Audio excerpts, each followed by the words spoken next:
Our thesis in Make Wars History is that ending Britain's involvement in war is a realistic possibility, provided we act together to tackle the systemic, legal, financial, political, and educational problems and causes of the problem.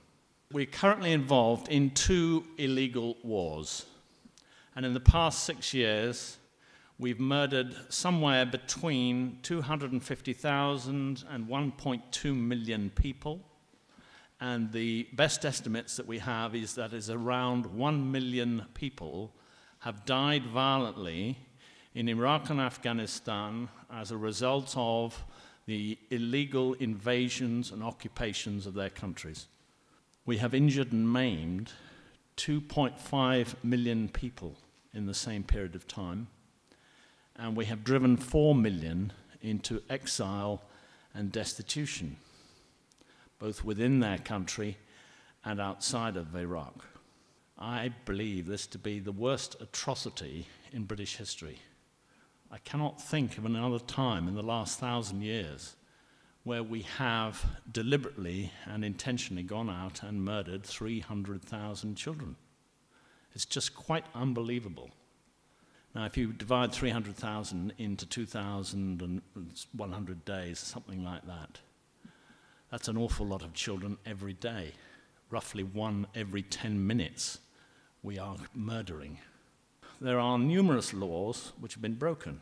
The first one is the Treaty for the Renunciation of War. It is the single most important treaty this country and the rest of the world has ever signed. It's called the Kellogg-Briand Pact, and it is important in law because in 1946, at the Nuremberg war crimes trials, it formed the basis of the charges against the Germany's leaders, and they were convicted, and several of them were hanged in 1946 for breaches of the Kellogg-Briand Pact, for invading and occupying 11 independent states in violation of the Kellogg-Briand Pact. That's why Germany's leaders were convicted and hanged. And that's precisely the same crime that our leaders, and George Bush and Cheney and all the Americans and the coalition leaders, the same crime that they committed when they walked into Iraq. Now, the second main law that holds this world together is the UN Charter. And in it, we promise faithfully never to threaten or attack another nation state. That is Article 2, 3, and 2.4 in the Charter. After the UN Charter is the Nuremberg Judgment. Now, that was the most important customary international law. It still is the most important customary international law relating to war. In 1948, we signed the Genocide Convention, and we agreed that we would never set out to destroy members of a national, ethnic, racial, or religious group, in whole or in part.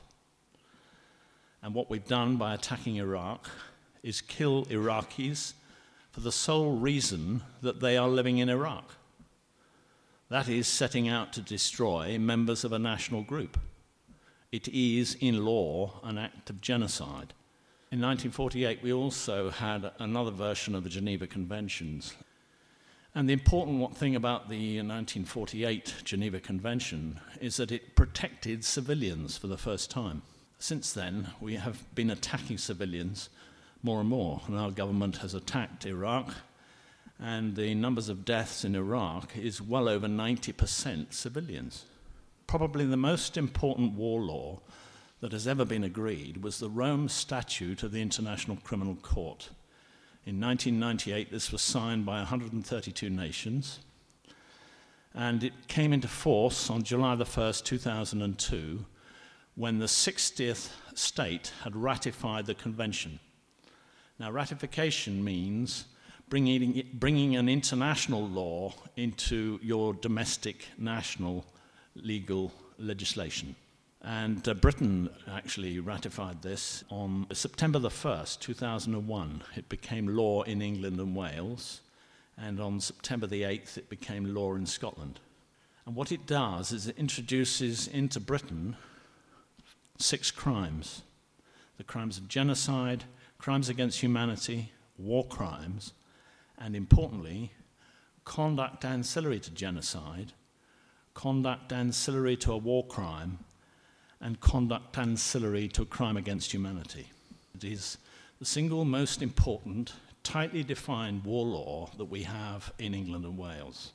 And under it, we should be able to charge, prosecute, and convict all our leaders.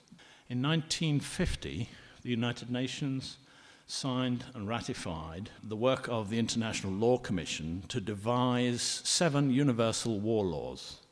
And these are the most important laws universal to the whole world, because for the first time it makes everybody responsible for the acts of their government. And that includes you and me, as well as our leaders.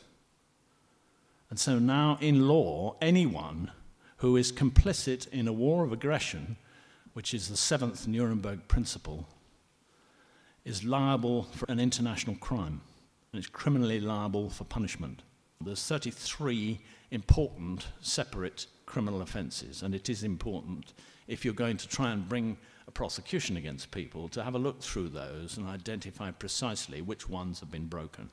One of the important ones relates to the pillage of Iraqi resources. Again, I have mentioned conduct ancillary to genocide. Now that's very important because conduct ancillary is a very wide term. Basically, it means aiding and abetting or assisting in the crime of genocide. And in the Rome Statute, they have specified that very clearly, including in section 25(3)(c), where they say, including providing the means for the commission of the crime. Now that's very clear. That means providing the money, the materials, the troops, the supplies, anything that will facilitate the commission of the crime. Now thinking about that, if our government has committed genocide, then every taxpayer who has paid tax in the last 6 years has committed an offence of conduct ancillary to genocide. Now, one of the most effective ways of bringing an end to what's going on is to stop the flow of money. If the government has no money to pay the troops, or to buy the weapons, or to get the supplies, war will stop within a week. And it is the single most effective thing we can do as a nation is to stop the money. A lot of people seem to be scared of this, and I keep saying, well, look, hang on, you've got the law on your side. It is a criminal offence of conduct ancillary to genocide if you hand over your taxes to the government. So don't commit any criminal offences. So you have the law on your side. Even if you are a pensioner, your pension provider will be taking some money out of your account and sending it to the government as taxes. Your bank will be taking a percentage of your interest earned as tax and paying it to the government. Every time you go in for a cup of coffee, the VAT goes to the government. Every time you pay a parking charge, that is a criminal offence of conduct ancillary to genocide under the International Criminal Court Act. I get into a lot of trouble when I say that the Queen is one of the worst war criminals we've ever had in this country. And I will say it again. What I'm concerned about is that she is the person who signs the orders. Our troops never go overseas, never attack or use weapons unless they are ordered to do so by the Queen or the monarch. What we need to also look at is who qualifies as a criminal, a war criminal, who is responsible for the killing of 1 million Iraqi citizens, including 300,000 children. Now, broadly, obviously, it's those people who lead the attack, who plan it, who organize it, and that falls fairly and squarely on the shoulders of Tony Blair, Gordon Brown, Jack Straw, Jeff Hoon, John Prescott, Lord Goldsmith. We must stop what is going on and get these guys into court so they can answer for what they've done before a jury.